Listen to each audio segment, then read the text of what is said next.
March 12th, and my next mission, all this beautiful cedar is gonna get turned into,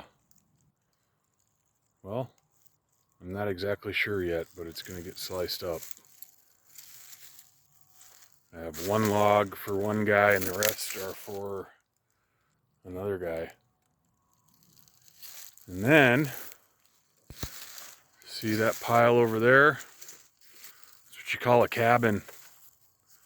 And it's my cabin. I got some big old aspen. It's buttery cream color.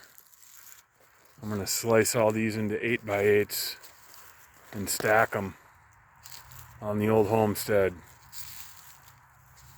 It's gonna be exciting. Look forward to it.